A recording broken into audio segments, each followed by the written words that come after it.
Bem, pessoal, também é importante a gente estar sempre levando em consideração as questões que envolvem o poder legislativo, o poder executivo, o poder judiciário. O que a gente precisa lembrar do poder legislativo assim com mais cuidado? Vejam que o poder legislativo é exercido pelo Congresso Nacional, que se compõe da Câmara e do Senado, que a Câmara é a casa do povo, que o Senado representa as unidades da Federação, que a Câmara é composta por deputados que são eleitos de forma proporcional, o Senado é por um sistema majoritário, que o número de deputados é proporcional à população, de modo que nenhum estado e o Distrito Federal tenha menos de 8 e mais de 70 deputados, e que o Senado são 3 senadores para cada estado e para o Distrito Federal, que o mandato dos senadores é de 8 anos, e que nós vamos ter a alteração da composição de 4 em 4 anos por 1/3 e por 2/3. Cada senador é eleito com 2 suplentes. Isso é importante, quero a atenção de vocês. Lembre-se que quando a gente fala do poder legislativo, a gente fala do Congresso Nacional, que o artigo 48 da Constituição, quando trata do Congresso Nacional, trata das atribuições do Congresso Nacional com a sanção do presidente. É o Congresso que vai dispor sobre as matérias de competência da União, especialmente sobre matéria de ordem tributária, sobre as leis orçamentárias. Em relação ao orçamento, não esqueçam, o presidente elabora leis orçamentárias, encaminha para o Congresso vai dispor sobre, devolve para a sanção do presidente, o presidente executa o orçamento e depois presta contas, porque quem julga as contas do presidente, é o Congresso Nacional, sem a sanção do presidente. Não esqueçam de lembrar que uma nova atribuição para o Congresso Nacional é editar o decreto que vai estabelecer a calamidade pública de âmbito nacional e que esse decreto parte do presidente para o Congresso. O presidente, ele requer, ele vai solicitar e o Congresso é que vai decretar, que é diferente do que acontece, por exemplo, com o Estado de Defesa, Estado de Sítio e Intervenção Federal. Estado de Defesa e Intervenção, o presidente decreta e o Congresso aprova ou não. Estado de sítio, o Congresso autoriza e o presidente decreta. Então, cuidado quanto a esses pontos que eu acabei de falar. Depois nós temos aquilo que compete, então, ao Congresso sem a sanção, que eu falei agora de alguns exemplos. A gente tem aquilo que compete à Câmara, e em relação à Câmara são 2 coisas para lembrar, que é a Câmara que vai tomar as contas do presidente se ele não apresentar as contas em até 60 dias após a abertura da sessão legislativa, que é a Câmara que vai autorizar por 2/3 de seus membros a instauração de processo contra o presidente, vice-presidente e os ministros de Estado. Não esqueçam que o Senado é que vai, observem, processar e julgar autoridades, especialmente o presidente, vice-presidente nos crimes de responsabilidade, os ministros de Estado, os comandantes da Marinha, do Exército e da Aeronáutica, quando o crime for conexo, com os do presidente e do vice-presidente, ou seja, crime de responsabilidade. Não esqueçam que também é o Senado que aprova a nomeação de autoridades e que quando for chefe de missão diplomática de caráter permanente, a arguição em sessão secreta. Nos outros casos, a arguição é em sessão pública. Não esqueçam que no que diz respeito ao Procurador-Geral da República, o Senado aprova a nomeação e também aprova a exoneração antes do término do mandato. Não esqueçam que o Senado Federal, ele vai suspender a execução no todo ou em parte da lei declarada inconstitucional por decisão definitiva lá do STF. E também, pessoal, não podemos esquecer que se falou de limites globais são sempre do Senado. Aqui é uma síntese daquilo que é a atribuição do Senado Federal.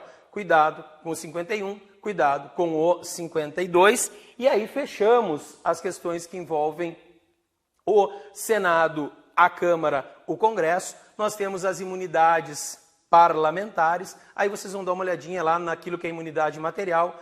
Os parlamentares são invioláveis pelo voto, são invioláveis pelas palavras, pela opinião, não responderão civil ou criminalmente, que após a expedição de diploma eles só serão processados pelo Supremo Tribunal Federal, que a prisão só vai se dar em flagrante de crime inafiançável, que no momento que ocorre a prisão, veja, ocorreu a prisão, os autos serão remetidos dentro de 24 horas para a casa do parlamentar, que vai decidir, por decisão dos seus membros, vai decidir sobre a prisão.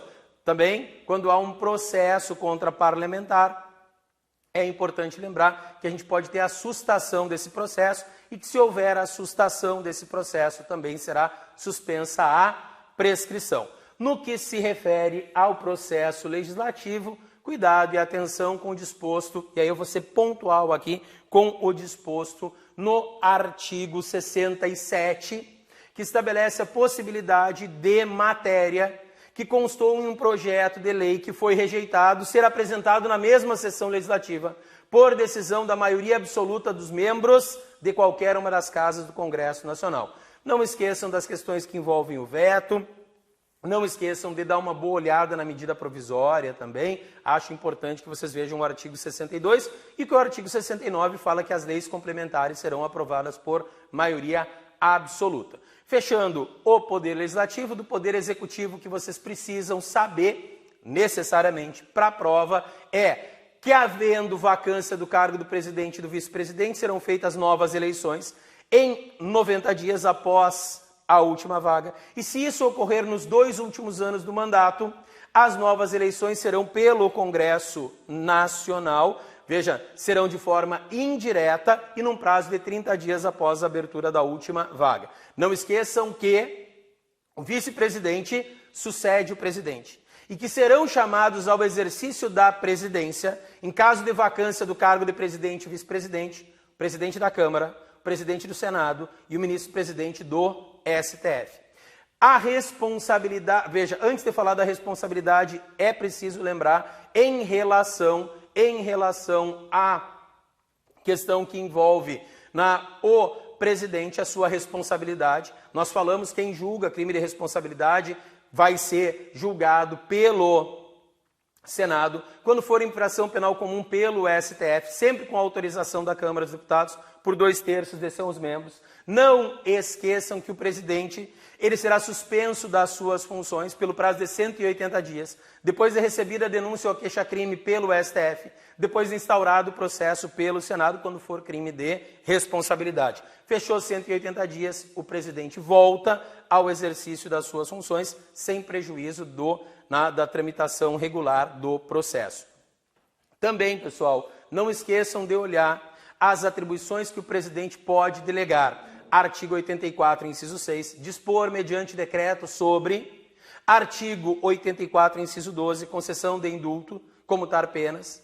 E o inciso 25, primeira parte, prover cargo público federal na forma da lei. O presidente pode delegar essas atribuições para quem? Para o PGR, para o AGU e para os ministros de Estado. Sempre é importante saber o que o presidente pode delegar e para quem ele pode delegar. Fechou? Poder Executivo, fechou o Poder Legislativo, Poder Judiciário. O que a gente precisa lembrar? A gente precisa sempre lembrar dos princípios da magistratura, em especial, eu vou pedir cuidado, vou pedir atenção para as questões que envolvem o órgão especial dos tribunais, que a gente tem que lembrar do artigo 93, no inciso 11, que vai falar do órgão especial nos tribunais com mais de 25 julgadores. Poderá ser criado um órgão especial com no mínimo 9, no máximo 25 membros, com as atribuições delegadas do pleno. Veja, quais são as atribuições? Atribuições judiciais e administrativas delegadas do pleno. Atribuição judicial mais importante, artigo 97, cláusula de reserva de plenário. Não esqueça da cláusula de reserva de plenário. Os tribunais só poderão declarar a inconstitucionalidade da lei ou ato normativo pela maioria dos seus membros ou do órgão especial. É muito, muito importante lembrar do artigo 97. Também não esqueçam do deslocamento de competência, para a Justiça Federal, que o Procurador-Geral da República poderá suscitar perante o STJ. E aí nós temos a federalização nos termos do artigo 109, parágrafo 5º da Constituição Federal, que atribui aí a competência para o juiz federal. Quanto a controle de constitucionalidade, não esqueçam que nós temos duas formas de controle que ocorrem em dois momentos diferentes. Nós temos o controle, primeiro, que ocorre antes da norma ser publicada, controle preventivo, controle prévio, esse controle prévio que vai se dar pelo Poder Legislativo nas comissões, pelo Presidente da República pelo veto, até pelo STF, quando julga mandado de segurança para assegurar ao parlamentar o direito líquido e certo do parlamentar a um processo legislativo de acordo com a Constituição. Não esqueçam que esse mandado de segurança de parlamentar só pode discutir o mérito do projeto quando for proposta a matéria, o conteúdo, quando for proposta de emenda à Constituição. Nos demais casos, a decisão ou o mandado de segurança diz respeito tão somente ao processo legislativo, aspectos formais. Não esqueçam, senhores, que quando a gente trata de controle repressivo após a publicação, nós estamos falando do controle difuso ou controle concentrado. Que o controle difuso é aquele que qualquer juiz, qualquer órgão do Poder Judiciário, juiz ou tribunal, pode fazer. E se for tribunal, no caso concreto, fará controle difuso de forma incidental por decisão da maioria absoluta do pleno ou do órgão especial. Que essa decisão tem eficácia entre as partes e que o STF poderá, declarar em grau de recurso a inconstitucionalidade nesse caso. E aí o Senado poderá suspender no todo ou em parte a lei declarada inconstitucional pelo STF. Que no controle concentrado, que é aquele controle que nós temos lá no STF, quando o STF julga ação direta de inconstitucionalidade de lei ou ato normativo federal ou estadual, ação declaratória de constitucionalidade de lei ou ato normativo federal. Então, quando o STF julga essas leis, a decisão do STF, artigo 102, parágrafo 2º, tem eficácia contra todos e efeito vinculante em relação aos demais órgãos do Poder Judiciário e da administração pública direta e indireta na esfera federal, estadual ou municipal. Pessoal, não esqueçam que no controle concentrado, não são todos que podem propor ação direta ou ação declaratória.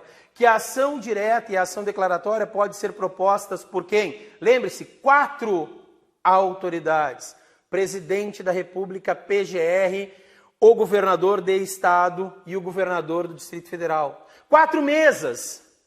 Mesa da Câmara, mesa do Senado, mesa da Assembleia Legislativa e da Câmara Legislativa do Distrito Federal. 4 instituições. Quais são essas 4 instituições? Não podemos esquecer.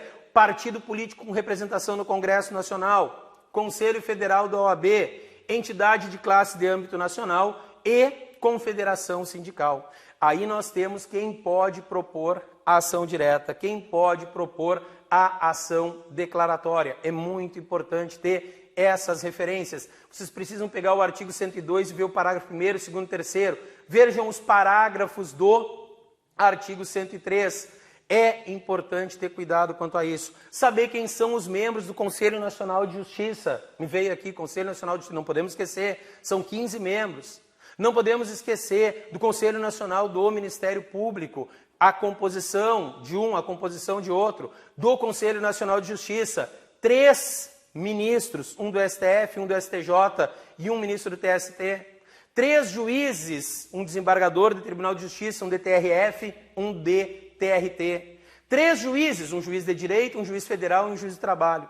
2 membros do Ministério Público no Conselho Nacional de Justiça, um do Ministério Público da União, outro do Ministério Público dos Estados. Do Ministério Público da União indicado pelo PGR, do Ministério Público dos Estados escolhidos pelo PGR. 2 advogados e 2 cidadãos. Coisa que vai se dar diferente, depois a gente vai ver lá quem compõe o Conselho Nacional do Ministério Público. Tenham cuidado, tenham atenção. Também, pessoal, quando a gente trata das questões que envolvem o direito constitucional no que diz respeito ao Tribunal de Contas da União. Não esqueçam que o Tribunal de Contas da União, ele não é um órgão do Poder Judiciário. O Tribunal de Contas da União não pode fazer controle de constitucionalidade, esse é um entendimento mais recente, assim como o CNJ também não pode fazer controle de constitucionalidade.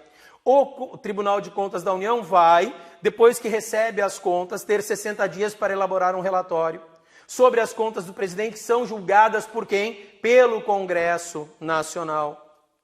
Vejam, é importante lembrar que o Tribunal de Contas da União tem sede no Distrito Federal, tem jurisdição em todo o território nacional. São 9 os membros do Tribunal de Contas da União. Vejam, na ordem econômica, os princípios da ordem econômica que acabam reforçando grande parte dos princípios fundamentais da nossa Constituição. É importante buscar essa referência. É importante buscar que o Estado atua diretamente na economia de forma excepcional, através de empresa pública e sociedade de economia mista. Vejam que a empresa pública e a sociedade de economia mista não pode ter um tratamento especial. Tem que ter as mesmas regras de direito do trabalho, de direito tributário que as empresas da iniciativa privada. Que o Estado atua como agente normativo e regulador da atividade econômica. E aí é importante lembrar que a atuação do Estado como agente normativo e regulador da atividade econômica tem um caráter de planejar, tem um caráter de incentivar, né, de organizar a atuação de todos, que nesse sentido a atuação do Estado, ela é determinante para o setor público e indicativo para o setor privado. E nesse ponto a gente fecha desejando para vocês uma ótima prova, que esses elementos que a gente falou aqui sirvam para iluminar a prova de vocês aí e que Deus esteja com vocês e dê bastante sorte para vocês, porque sorte em concurso público a gente consegue contribuir com ela. Eu digo que ter sorte é cair aquilo que a gente estudou. Quem estudou muito vai ter, com certeza, muita sorte. Muito obrigado e desejo a todos vocês muita sorte nessa prova.